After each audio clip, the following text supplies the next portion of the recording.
Hello YouTube, welcome to the channel. Today's Friday the 31st of March, so it's the end of the week, it's the end of the month, and my training days, weeks and training patterns usually start on a Saturday. I've mentioned this before because if a bodybuilding competition is on a Saturday, well then you work back the weeks before that. So that's how I always do my diets. I always try and start them on a Saturday. Everyone else starts on Monday or start on Monday. That's just a cheat, just so they can have a last Friday and Saturday cheat on the weekend before the Monday. But my diets all start on a Saturday. So I like to get my results in on the Friday, just in case I'm rushing around in the morning on the Saturday. I like to plan it already today, so then tomorrow you know what calories to have for tomorrow. So what I need to do is body weight, body measurements, work out body fat percentage. Now, I did do my body fat percentage last week. It was 9.9%, as I made the video, 9.9%, and I was happy with that on Saturday morning. And I will do another body fat test in the morning tomorrow when I wake up using my electric machine. But I have done one today. The one I've done today is more of an estimate using body measurements. And then you put the numbers into an app and it works it out for you. But it has actually come out very similar to last week's body fat percentage. So I'm happy with the result. I will do another test tomorrow and I'll use that one as my real body fat percentage. But today when I'm talking in the video, I can use this one and I'm happy it's somewhere similar anyway. There is one other method which you could really roughly use. And I'll go into that. I did mention it yesterday. So there is a reason why I got my top off. I'm not just sitting here in March enjoying the grey. Actually, yeah, it is raining. Damn it, I went to go for a run this morning. It is for a reason. I've done some body measurements, so I'm a top off to do some measurements. It's not just for the video, just to get people more interested on the thumbnail or whatever. So what I've done today, I've done some measurements. I've written down on the sheet. I haven't got a real form or anything. I've just noted it down on a blank piece of paper. And there is a few other little tests I could include if I wanted to. I don't really need it. I got one of them tubes where you blow into it. And all it is, it pushes the plastic thing up the scale. And it says if it's red, yellow, green and a little number. Really, that's just to see if you've got like asthma.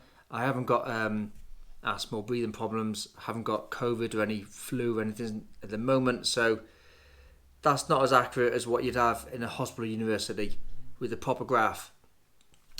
So I can't work out my lung volume, so I'm not going to bother doing that test. I know my breathing's okay. I have got a skin fold caliper, so I could use that either to work out a body fat percentage or just to work out where's a flabby area. I've never really liked skin fold calipers because if you use the equation with 3 or 5 body measurements, basically what you do is you pinch the skin and you pinch how much fat you've got in the skin, and it'll tell you how much fat you've got in a certain area, and then you use 3 or 5 different measurements from all over the body, and then you add them up and it'll tell you what your body fat percentage is. What if you got fat cheeks or fat neck or fat hands or fat feet? The measurements you take from your body, I don't think are going to be accurate, because some people got fat stores in different areas, fat problems, fat back, fat neck, fat whatever. But what you can do is, if you know you've got 15-inch biceps but they're a bit flabby, and then you're training your biceps for a couple of weeks, to get rid of your bingo wings, you could use the skinfold calipers just for yourself, just to measure, are they getting any leaner, or is my chest getting any leaner? One thing I could say about this is, as I'm getting lighter and I'm losing body weight and body fat and muscle, even though I sometimes look like I got pecs, they're actually quite flabby. So when I'm doing my body measurements, I use a tape measure, which you join the end of the tape measure into the handle of the tape measure and press a button and it retracts the tape measure for you. So like no-handed, you can measure yourself and it makes a loop. The only thing is it pulls in quite tight. So you can see the tape measure pulls in on the chest and the lats. If you do the same test every time, it's okay. But obviously, if you can see that the chest is pressed, the tape measure pressed in, that could really be giving you a false smaller reading. So say you're measuring your hips or your waist and it's squeezing in the fat and the skin a little bit, it might say you're 1 inch smaller than what you really are, because you don't wear leggings that are sucking you in that much. You'd wear them that are a bit comfortable. So these are just measurements. They're not fitness measurements. They're health and general well-being measurements. They're not fitness assessments like how far I can throw or run or strength. These are just the body measurements. Good to take them in the morning, especially like blood pressure, because as you run around during the day, your heart rate's going to go up and your stress levels are going to go up, and as you start eating and things. So do them first thing in the morning. Well, if you go to see the doctor, you have to do them whenever you can, but try and get your appointment in the morning. No big meals, no alcohol, no exercise, no caffeine. A good rest is sleep at night. Don't train early in the morning or late at night. Just make sure you're rested and you're doing it properly without stress, and take your time. So what I've done this morning, I weighed myself. I was 179.6 pounds. Yesterday is about the same. After my run, I was a little bit less. I went down to 178 something. So 179 is a new good for me, because the last couple of weeks and months I've been like 182, 183, 184. So I'm now below the 180s in the morning. So I'm really happy with that. So my goal at the moment, now I did pick ages ago a 168 goal. I got down to 172 a couple of years ago with struggle. So my goal now is just to be 175. I think that's realistic, but I need to work it out again. I'll tell you why. Well, I'll make another video to go into detail why when I'm making a detailed diet and plan for myself. But basically, I want to be 168 because that's a 12 stone or 76 kilogram round figure. But I don't think I can, because even though I want to be that weight, you can't just lose weight. You can't. Your bones and your muscle weigh something. So I need to take my body weight, take my body fat off. That just gives me my lean weight, and then I can add back on a safe body fat percentage. So say 6% on top of that, and whatever that is. I can't make myself lighter unless I lose lean weight. So today was 179. I'm happy with that. I'm 181 centimeters, which is, if you do it in inches, 71.26 inches. If you do it in feet in inches, it's 5'11", give or take, up or down a little bit. I'm definitely not 6 foot. For years, I always thought I was 5'10", because on my old Army ID cards when I was like 16, at one point I had 3 Army ID cards which had 3 different heights on it, 177, 178 and 179 or something. And now I've measured myself again to double check with the ruler on my head against the wall, standing up good. I'm more like 181. So I'm not 5'10". I always thought I was 5'10". I'm more like 5'11". With trainers on, with a heel, with air, I probably am, 6 foot. But years ago, I think I got measured in boots, which had a heel, and then they just take off a few centimetres. But if you're going to measure yourself, measure your height with no shoes on a hard floor, not carpet, because carpet sinks in a bit. Hard floor, against the wall. Make sure your tape measure goes to the level of the floor, not to where the skirt board is, or if you've got a little edge or lip on the floor. Make sure it's to the floor that you're standing on. Make sure you're leaning up against the wall and you're measuring properly, because I know you haven't got them tape measures, the ruler with the height thing on it. You're not going to own one of them. Your weight, if you've got your own weighing scales and it's in your bathroom and you do it in the morning, take your clothes off and do it naked. If you're doing it in a gym, where it's in a private little room where you can lock the door, you probably could still do it naked, but you might take a few minutes. If it's in the sunbed room, you could do it naked. If it's in the male changing rooms or female changing rooms, you don't want to be naked in public, but you can strip down to your underwear. Or if it's out in the open in the gym floor, obviously take as much clothing off as you can, but being appropriate. Empty your pockets. Don't wear your phone, your watch, your rings, your necklaces. It all adds up. And if you've got a gold watch, gold necklace, gold earrings, nipple ring, belly ring, it all adds up. That's going to be an extra pound on top. If you're not going to be accurate with that £1, well then why be accurate with that 1 inch of height? I might as well round myself up to 6 foot tall. I might as well round myself up to 180 pounds, and then I might as well round my body fat percentage up, and I must just round everything up. No, we don't round up that much. We round up to like a little bit, but not that much. What you could do if you really wanted to is wear your bikini or wear your shorts that you're going to wear on the scales, and then minus that off your body weight when you do your body weight, if you really wanted to. I did my blood pressure today. I did it a couple of weeks ago. I'm not sure when it was last time. I got the date stamp on the photo, but my blood pressure today was 111, the big number at the top, over 57, the little number at the bottom. I don't know if you know about blood pressure. You get two numbers. It's the blood pressure, the heart pumping the blood around the body, and then the blood pressure when the heart's refilling. You don't need to go too much into detail about how the heart works and the blood pressure works and stuff. All you need to know is them two numbers, and they're both important. You need to know both the numbers. They both are quite important, but all you need to know is if it's high, go and see a doctor. If it's low, go and see a doctor.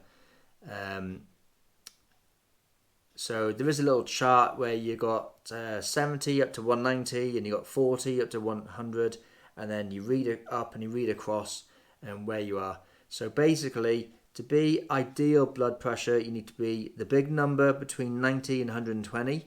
So mine is 111. So almost in the middle. And then ideal should be 60 to 80. Mine is 57. So just under ideal. So if you go up and across, it is in the green. I'm in the green zone. So I'm really happy with that. A couple of years ago, it was a bit higher. But then I was 17.5 stone, and I was weight training and no cardio and probably eating 5,000 calories a day. So for 38 to 39-year-old, happy with that. I don't drink, I don't smoke, I don't do a lot of takeaways and things. So that's okay. My heart rate. So as I was doing the blood pressure test, it does say your pulse, your rate on the test, and it's actually 44 while I was doing a test. So not my resting heart rate when I'm sleeping, not my lowest it's been all day. While I was sitting there alive looking at the screen, my heart rate was pumping at 44 beats a minute. I didn't talk as I move because you have to stay still, but it's 44. But my heart rate, I've logged it down on my Garmin. When I go into the app, it does say what my one day is. So one day starts at midnight, and I did the test at 8:30 in the morning. So it's only got a third of the day through. So it was 39 beats a minute was my resting heart rate, and the highest it's been so far today was 91. But then if you look at the 7-day average, it's because some people say, oh, it's not always 39, I bet it's not really 39. The 7-day average this week has been 41 with an average high of 125, because my high only goes up for an hour when I do running. The other 23 hours a day, it's down to like below 100. I'm not doing loads of exercise all day, every day. My 4-week average is 40 and 130 high. And my over a year, so since last year, 42 beats a minute and 127 high. So I haven't had any... Actually, I did have COVID. But on average, 42. I'm not sure if I can get it to below 40. Maybe January to next January I could, because it is coming down. And the thing is, I can look back last year's 1 year and the year before's 1 year. I had my Garmin watch in 2020, so I can only go back 3 years. It was 44 last year, and it was 46 or 48 the year before. So it has come down a couple of heartbeats average, which is really good. I did my measurements. Like I said, I got the tape measure, which I can put the end in the handle, press the button, and it retracts, so it makes a loop. So I can do my forearms, my biceps, my chest, my shoulders, around the edge of my shoulders, my neck, my waist, my thighs, myself. I used to use it with a tape measure, but you need 2 people really to measure it. It's quite hard to do your biceps by yourself. You can loop the tape measure over your shoulder, over your arm, and then balance the end on the end. It's a bit tricky. You need to try and make sure you measure in the same place every time. So what I do is, the only one I don't, well, I used to cheat. I used to do 2 different measurements, a relaxed and a tensed. Now I just do tensed all the time. Neck, the way I measure it is around the base of the neck, not on the traps, but the base of the neck. And you're supposed to lean back a little bit. Not so the tape measure's digging in the neck, but tape measures to be close to your neck, no gaps, but lean back a little bit, and then that should be the score. Obviously, it'll be the same every time because it's your neck. Shoulders, like I said, I put my hands down and the tape measure holds itself. So I did my shoulders. I did it relaxed, so I wasn't pumped up, wasn't breathing in, wasn't tensing my chest, my delts and my shoulders and my back and that. I was just quite relaxed around the widest part of the shoulder, and I tried to keep the tape as horizontal as possible around my back. Chest was around my chest, so it could be around the nipple or around the biggest part of the chest. What I used to do years ago was cheat and get it up in the armpits around the lats, and then I used to do a tensed and a relaxed one. But today was just a level one around the sort of biggest area at the chest area in the front, so just above the nipples. Biceps, this was tensed around the peak at the top and around the biggest part of the tricep at the bottom. Used to be, yeah, they are actually, yeah.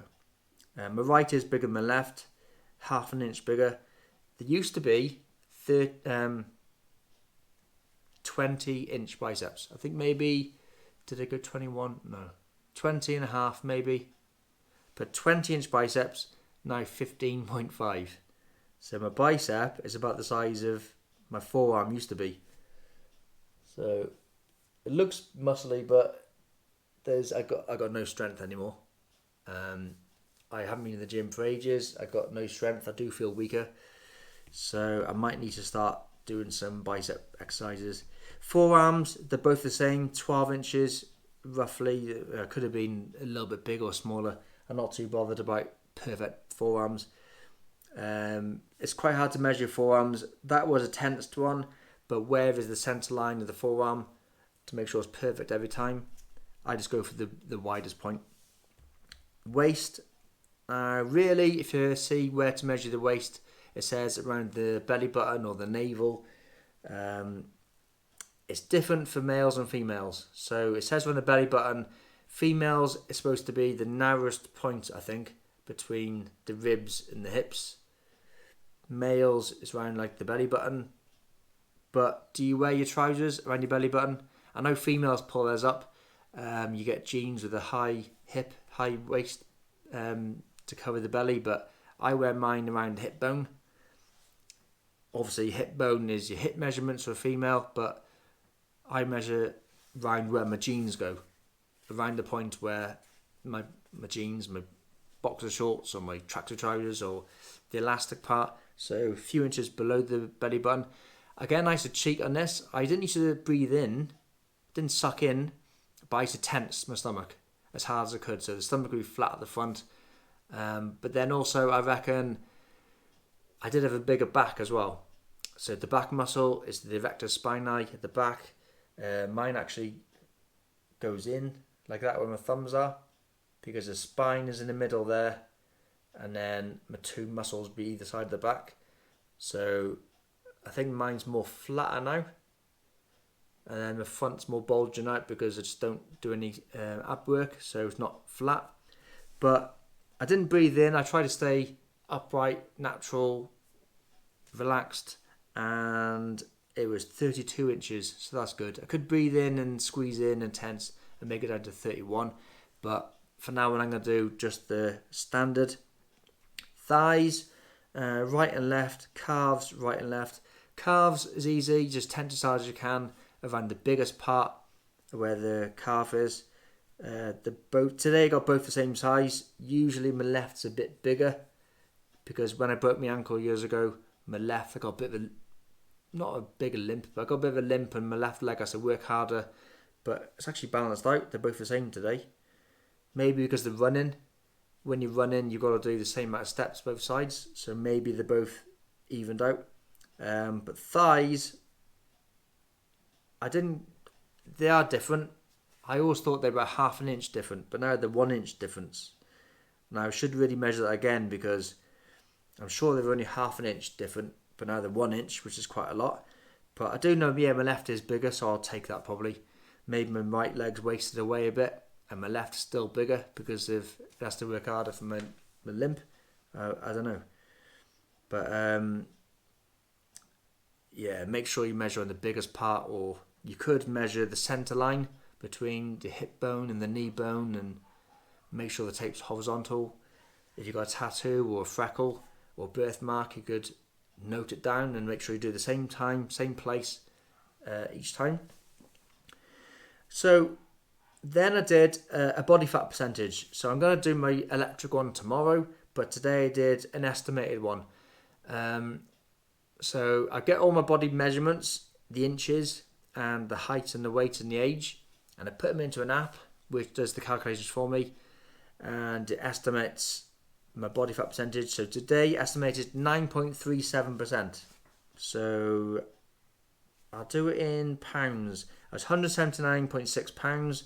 9.37% of that is fat, which obviously leaves 90.63% lean. That's the more important number, how much lean I am. So lean weight of 162 pounds lean. So I can't get any lighter than that. So if I said I want to be 160 pounds total, I can't, because 162 of it is muscle and bone. Body fat weight is 16.82. So you need to have something like 5% body fat. You can't go lower than that. So just round it up. Just for the maths now, quick maths of the video. Just say I'm 10% body fat, and it's 16. So 5% would be about 8.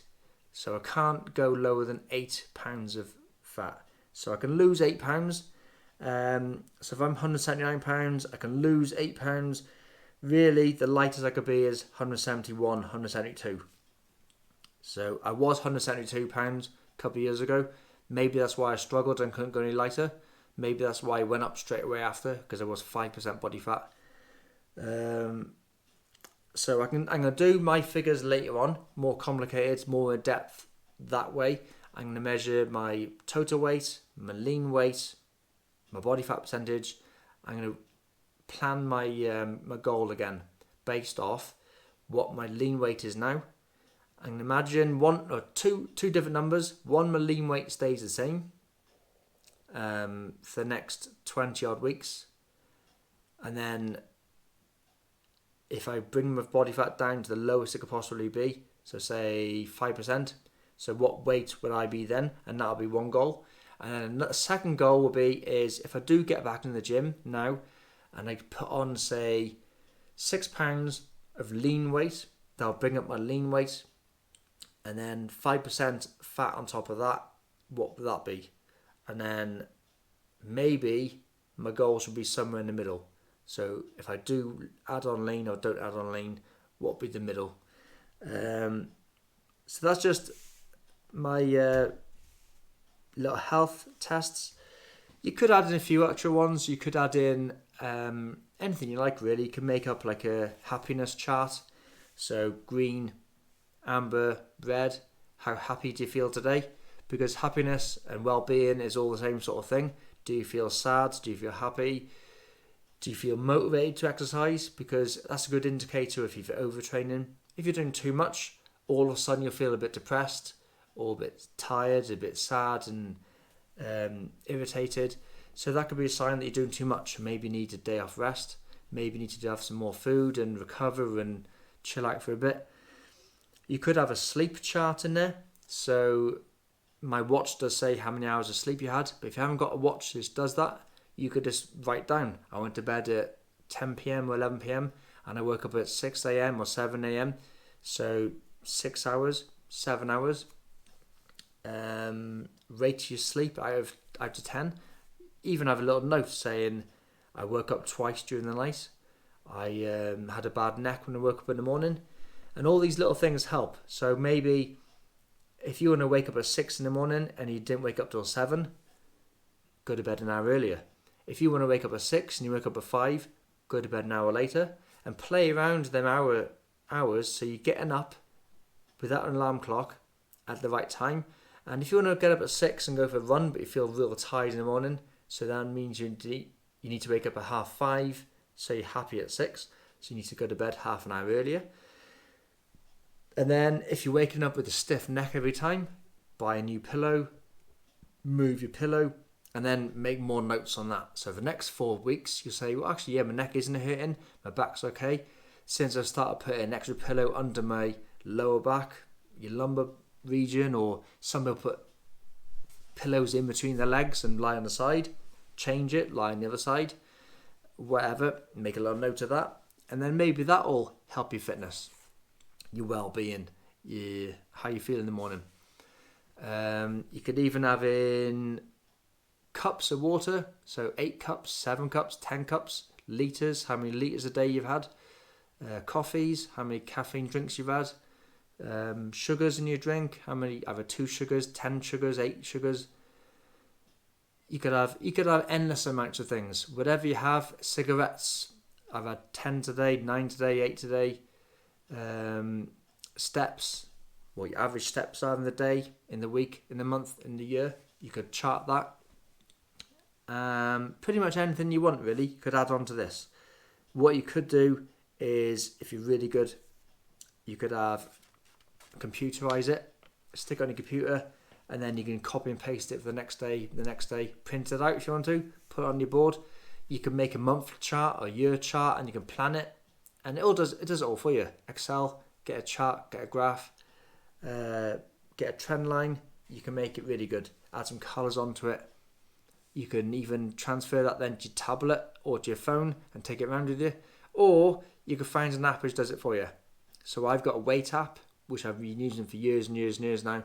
Since 2015, I think I started using it. I weigh myself every day, put it into there. My Garmin app does it.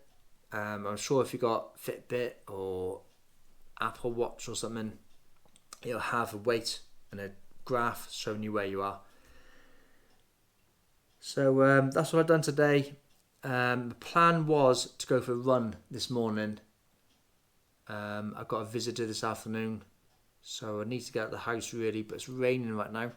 I was going to have a coffee and my breakfast early, so I have had porridge about 45 minutes ago, an hour ago. So I'm okay for the run if I get dressed now. Just do I want to do it? That's the thing. So I have... yesterday I did a 4-mile run. Not quite record speed, but it was wet and muddy, so I can take away 30 seconds off that, so probably I'll be happy with that. But I did get a record 3-mile run, which is actually faster than what I did when I did a 3-mile race pace. So my 3-mile or 5k time is better. I did a 5-mile run the day before, which is good. So I'm on target for my speed.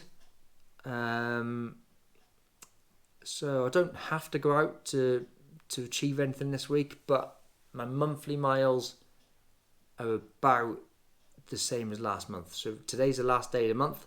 If I did one more run, I would be above my monthly miles.